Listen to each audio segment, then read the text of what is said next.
Hello everyone. তো এখন ছেলেরা প্রচুর মানে অনেক বই হয়ে ছেলেরা ছিঁড়ে ফেলেছে। আর আমার বড় ছেলে বইগুলো এতটাই মোটা, তাই দেখো তোমাদের দাদার বুদ্ধি মনো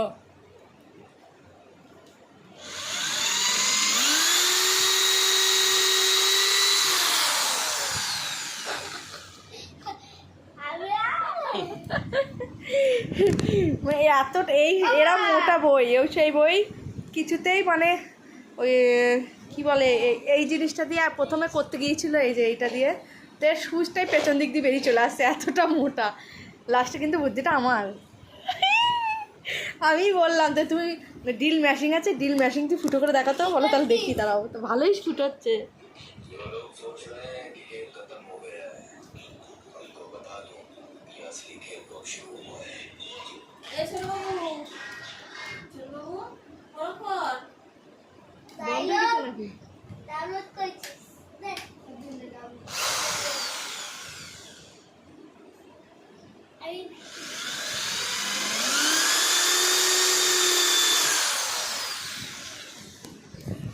এই হচ্ছে প্ল্যান, বুদ্ধি।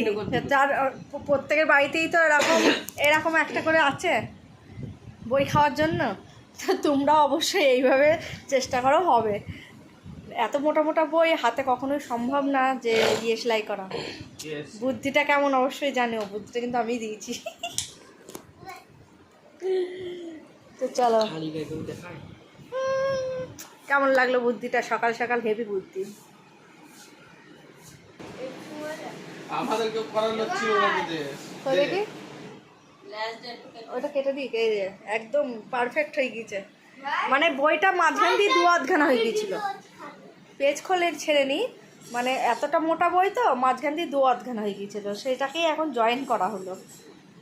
এই মাঝে মাঝে ওই আধখানাটা খুঁজে পাওয়া যায় না। তো বুদ্ধিটা কেমন লাগলো অবশ্যই জানিও। যাদের বাড়িতে বাচ্চা কাচ্চা আছে তারা বই এইভাবে সেলাই করতে পারো। তো চলো, টাটা।